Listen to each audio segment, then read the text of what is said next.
Здравствуйте, дорогие друзья! На нашем канале мы с вами шаг за шагом изучаем и получаем комплексные системные знания о продолжении жизни после гибели биологического тела человека и устройстве потустороннего мира. Ранее мы уже разбирали некоторые аспекты околосмертных переживаний и их компонентов, раскрывающих подробности посмертного пути любого, кто завершает земной путь. Сегодня мы разберем еще один важный, показательный и доказательный аспект и ознакомимся с массивом данных, собранным из свидетельств путешественников за грань физической жизни. Околосмертные переживания, или сокращенно ОСП, это один из важнейших ключей от двери в потусторонний мир. Всего несколько десятков лет человечество всерьез изучает этот феномен, и ни одна из физических, материальных теорий не может его объяснить. Даже настойчиво предлагая какой-нибудь из притянутых за уши объяснений, скептики, отрицающие факт продолжения жизни после смерти биологического тела, с большим трудом и всевозможными натяжками могут обосновать одну или в лучшем случае две составляющих ОСП. Все их объяснения рассыпаются, словно карточный домик, когда речь заходит о том, чтобы объяснить их совокупность, начиная от выхода из тела и заканчивая общением с удивительными существами света, отправляющими человека назад в тело в связи с тем, что он еще не закончил важные дела на Земле.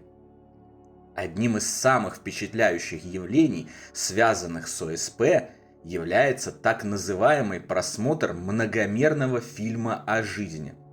Или то, что по-простому называют «жизнь пронеслась перед глазами». Этот фильм, как правило, следует сразу за проходом через темный туннель и встречу с духовным наставником, который может выглядеть как светящийся шар или вполне узнаваемый человек без крыльев в обычной одежде. Перед пациентом, находящимся в состоянии клинической смерти, или тем, кто находится в критической опасности, разворачиваются картины всей его прожитой к текущему моменту жизни в хронологическом, обратном хронологическому порядке или все сразу в формате «здесь и сейчас». Скептики выдумали теорию, что этот фильм является следствием галлюцинирования умирающего мозга или же электрической разрядки нейронов в связи с их смертью. Данная теория легко опровергается тем, что такой фильм смотрят не только пациенты, находящиеся в состоянии клинической смерти, но также и те, кто оказался в ситуации, когда наступление смерти кажется неминуемым, но в итоге не наступает.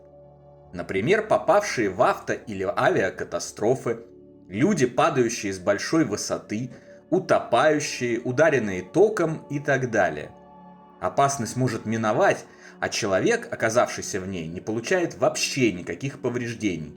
И все же он зачастую тоже проходит ОСП со всеми его классическими составляющими: выходом из тела, обзором жизни, общением с существом света и возвращением в тело. Невозможно объяснить фильм о жизни галлюцинациями и умиранием мозга еще и потому, что некоторые родные и близкие людей, находящихся на смертном одре, разделяют его просмотр вместе с ними. Они видят те же картины, что и умирающие, хотя сами при этом остаются абсолютно здоровыми, их мозг не поврежден и работает вполне нормально. Это явление называется разделенными ОСП, и мы разбирали его отдельно в одном из предыдущих видео.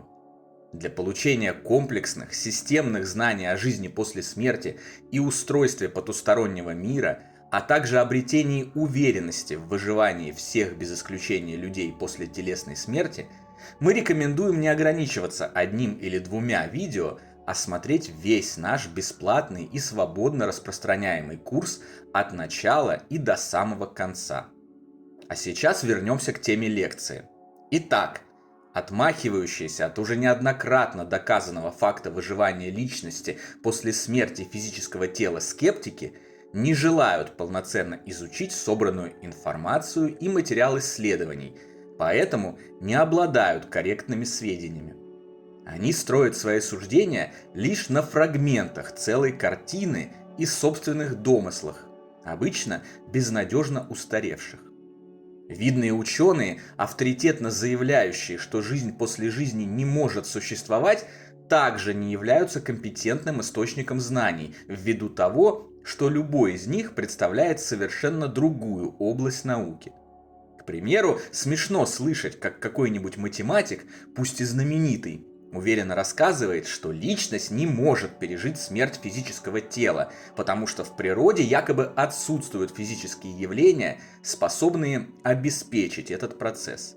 При всем уважении к его знаниям, регалиям и достижениям, мы должны заметить, что в данном вопросе он некомпетентен, а значит не должен выносить поспешных суждений, а мы не должны воспринимать такие поверхностные мнения всерьез. В конце концов, мы же не обращаемся к художнику по вопросам архитектуры или к сантехнику по вопросам работы домашних бытовых приборов. Мы идем к сантехнику, чтобы чинить трубы и краны, потому что это его специализация, и выбираем подходящего ремонтника, чтобы починить мобильный телефон по тем же соображениям. И только в вопросах, касающихся умирания и жизни после жизни, люди почему-то продолжают слушать сантехников, авторитетно высказывающихся о космических аппаратах. Воистину, вот где странное и необъяснимое явление. Чтобы корректно судить о чем-либо, необходимо специализироваться именно в области, о которой делается суждение. В данном случае в области тонатологии, науки о смерти, и парапсихологии, в области явлений им свойственных. И так уж вышло, что ученые, отвергающие факт жизни после смерти, сплошь все специализируются в других областях и даже близко не касались указанных явлений. Зато среди ученых, специализирующихся в областях тонатологии и парапсихологии и полноценно изучавших явления, ныне называющиеся паранормальными, совершенно отсутствуют те, кто отрицает жизнь после жизни. Если же подойти к вопросу непредвзято, с открытым умом, корректно собрать и скрупулезно изучить всю информацию, то становится очевидно, что фильм о жизни во время ОСП является одним из лучших доказательств продолжения жизни после гибели физического тела, так как включает в себя целый ряд явлений, которые невозможно объяснить какими-либо биологическими факторами. Путешественники на тот свет по кусочку вернули с собой бесценный массив знаний и свидетельств, совпадающих между собой, доказывающих реальность этого феномена. Разберем их подробнее. Во-первых, вся жизнь человека разворачивается перед его глазами в виде объемных движущихся картин, словно самый современный 3D-фильм. Хотя в этот момент чаще всего он находится без сознания, с неработающими сердцем, мозгом, глазами и ушами, без снабжения мозга кислородом. Во-вторых, события, занявшие целые годы и даже десятилетия, вмещаются в очень короткий промежуток земного времени, если это вообще можно назвать временем, так как почти все прошедшие ОСП, как и духи во время посмертных или спиритических коммуникаций, в один голос сообщают о том, что времени на том свете не существует в привычном нам понимании. При этом человек осознает сразу их все, от малозначимых и давно забытых до глобальных, сильно повлиявших на его жизнь. В-третьих, во время просмотра фильма о жизни человек обозревает его с разных углов и точек зрения, как собственными глазами, так и со стороны. В-четвертых, и это самое удивительное, что не может быть объяснено никакими физическими теориями, проходящий ОСП человек не только видит разворачивающиеся перед ним картины, но и ощущает невероятную эмпатию, чувства и эмоции других людей, принимавших в событиях непосредственное участие.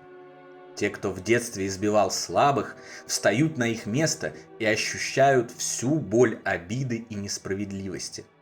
Кто воровал или убивал, на себе испытывают ужасные последствия собственных жестоких действий. Кто совершал добро, ощущают радость и позитивные эмоции тех, на кого были направлены их добрые поступки. Поскольку почти все живущие за отведенные им на Земле годы успевают совершить как добрые, так и злые поступки, то во время просмотра фильма о жизни чаще всего приходится испытывать самые разные эмоции, от чувства глубокой вины и раскаяния до эйфории и полного удовлетворения. В-пятых, многие, смотревшие обзор жизни в ходе ОСП, сообщали о том, что кроме событий их собственных прошедших лет, им также было показано влияние каждого их поступка на судьбы других людей, вплоть до совсем незнакомых, живущих на другой стороне планеты. Они видели это как цепную реакцию, волну, распространяющуюся от них до самых дальних уголков Земли.